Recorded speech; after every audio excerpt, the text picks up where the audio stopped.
WWE ran its fourth consecutive show in Phoenix for Royal Rumble week, and that it's officially over as they wrapped up SmackDown tonight in the Talking Stick Resort. And I have to say, for a crowd that has already witnessed 3 nights of wrestling, I don't know how many hours they've seen, but it's been a lot.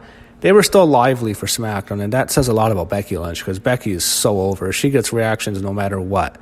Crowd was going nuts for Becky, and it just shows you how over she is. And I have to say, they were able to, the crowd was pretty good for the whole night, and that's tough. I mean, this crowd's just exhausted. This is what they do with the Big Four. It's like they choose a city, and they give you like this whole WWE experience. They give you access. They do it for the Big Four now. It's what they do. So Becky Lynch comes out. She's limping to the ring. She's still selling the leg injury from the Royal Rumble. She talks about Ronda Rousey, calls her Ronnie, talks about winning the Royal Rumble. She is just great. The way she's ripping everyone. She talks about how she was in the pre-show last year to now she's in the main event of this year's WrestleMania, which I'm sure all the women, like, that kind of devalues the pre-show. Even though the pre-show means nothing, it's like, yeah, you guys are all losers. All the wrestlers were in those 2 battle royals. She talks about how she saw doubt in Ronnie's eye. She called her Ronda Ronnie. She says she'll break her arm, and then finally Charlotte interrupts. Charlotte applauds her, and Charlotte, I mean, her promo is just whatever. It's not so much really good.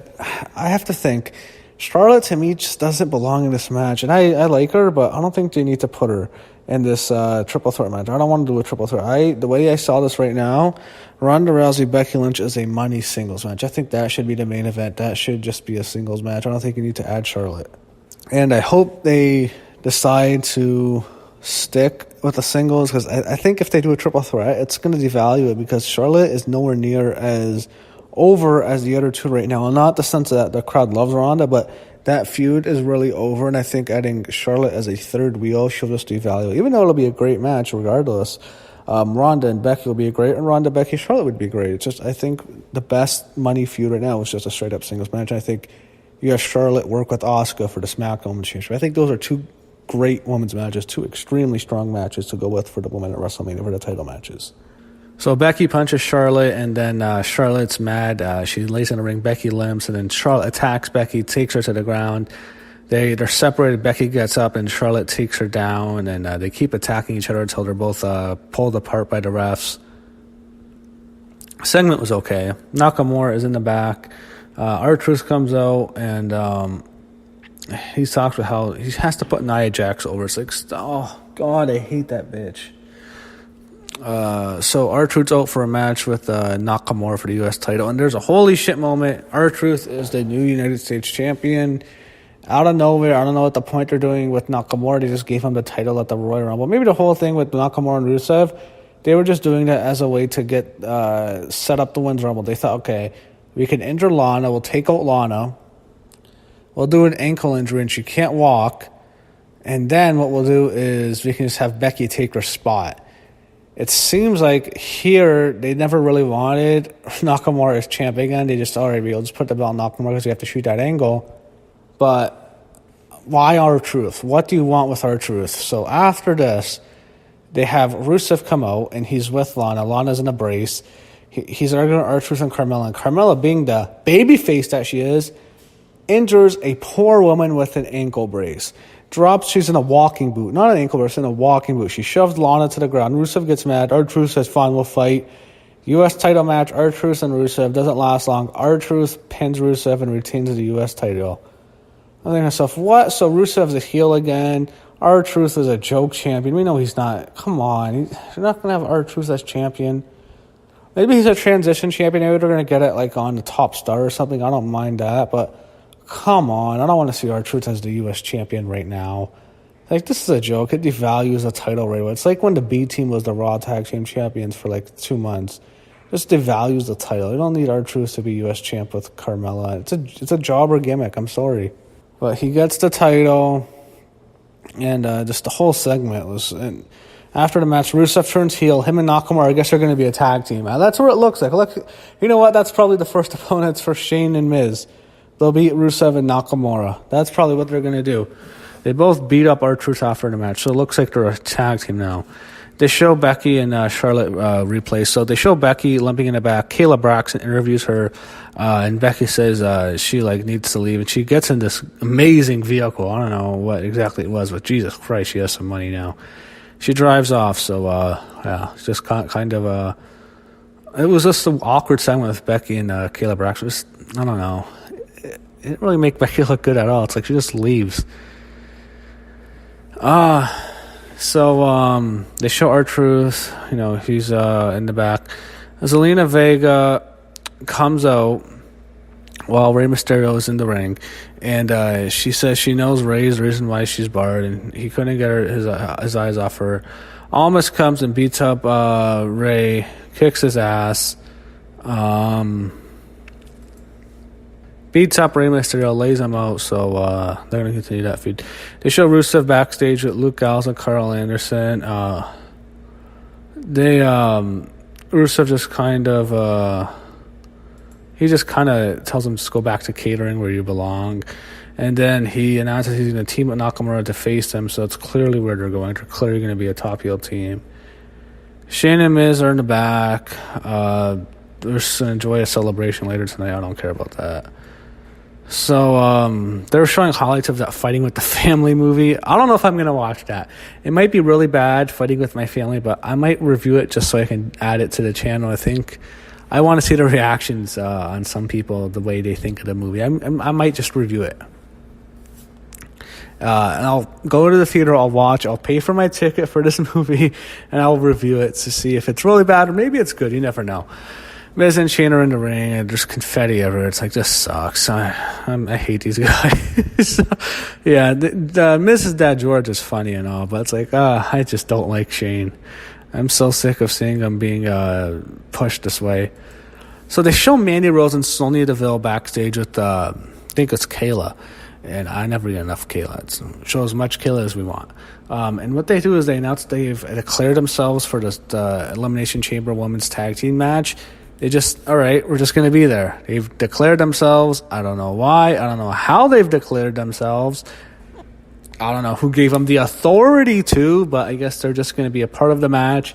They don't have to beat anyone. Everyone on Raw has to beat someone, but they're going to be in the match. So we now know Sonya Deville, Mandy Rose, probably the Iconics, Sasha Bailey, and we already have 2 on Raw. That's 5 teams. Maybe I'll add one more on SmackDown, so we know it. I don't know who else you got. I guess you can make a makeshift team if you really need it.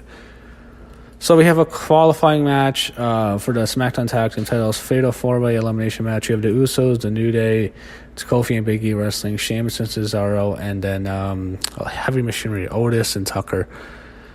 So first is New Day, they're out. They get pinned by Otis. He pins Kofi.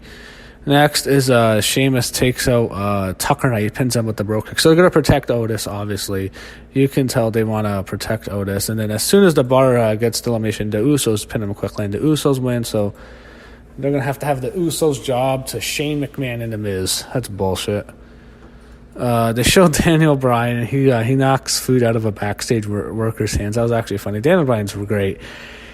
He announces that... he basically says Rowan is going to be his henchman. Rowan will be. He brings out Rowan. I don't like Rowan at all. I think he's just a bum. I don't think Rowan's any good. I personally think with Eric Rowan, I wish he would have never came back from that torn triceps. And I don't mean to release him, but never come back in this role. I would have really preferred Lars Sullivan in here. I think Lars would have been great. Not necessarily has to be this pro-environmentalist guy. I think him and Daniel Bryan would be a great dynamic because Lars is new, he's fresh, and he's a monster that people believe would fucking kill somebody. Eric Rowan is a jobber. No one cares about Eric Rowan. I think keeping Daniel Bryan with Lars with Daniel Bryan for like almost a year, even a year until next year's WrestleMania, it can be like a Triple H Batista build-up with Evolution until finally Lars has had enough of Daniel Bryan's bullshit. He turns on him and lays him on. The fans go nuts, and that's your big match for next year's WrestleMania. That's what I thought they could do. I really wanted Lars Sullivan in this Raw, and I think it would be great for him. And I think, he's going through a lot of personal issues. I think having Daniel Bryan as a mentor would be great for him. I think he'd learn a lot and have Daniel Bryan take him under his ring, and I think that'd be perfect. Just Eric Rowan, no one cares. He's nothing. Eric Rowan's a bum. It's the truth. He's a bum. So Daniel Bryan finally brings this great new invention. He brings out the hemp belt. Yes, we have a hemp WWE Championship. It's a title that's... I'm sure Rob Van Dam might come back to the WWE to win this title. That's all I'll say about it. It's going to change the world. The hemp title, AJ Styles interrupts. He said he thinks Daniel Bryan smoked the prototype. Randy Orton comes out, and then you have Jeff Hardy, Mustafa Ali in the ring, and you have Orton mocking Ali, and then you have Joe come out, and there's a big brawl, and all 6 of them, and then Triple H appears on Trainer. He says Daniel Bryan will defend his title against all of these superstars in the Elimination Chamber, and that's it. So, yeah, for Elimination Chamber, you have Daniel Bryan, AJ Styles, Randy Orton, Jeff Hardy, Mustafa Ali, and Samoa Joe. So that's your Elimination Chamber match for WWE title. I don't know who Daniel Bryan's opponent's going to be. It could be someone new we don't expect, but that's what we got. So those are your 2 chamber matches. The SmackDown is men's and the Raw is women's. So it's fine. I'm not thrilled about it, but that's what they're going to go with Elimination Chamber. SmackDown was fine. Becky's clearly the biggest star in the company. Daniel Bryan's a great heel, but Becky's just such a big star right now. So it's okay. Royal Rumble week is over. I'm exhausted. I'll admit, I am fucking exhausted. I do not want to watch wrestling at all until Raw on Monday. I do not want to see any wrestling. I am fucking fried. I hate these long weekends. And not the shows, just the Raw and SmackDown. They're brutal to watch because I've just seen so much fucking wrestling on the previous 2 days. It gets to the point where I hate these long weekends. I get why they do it. It's good for the talent. It's less travel. You don't have to travel, so it's good for them in that regard. But just for the fans, I'm just so sick of watching wrestling. By Tuesday, I can't even pay attention. I don't want to watch anymore. So, but SmackDown was fun. I would say this was a good week for WWE. NXT TakeOver was excellent. That was the best show. Royal Rumble was good. TakeOver destroyed the pay-per-view once again.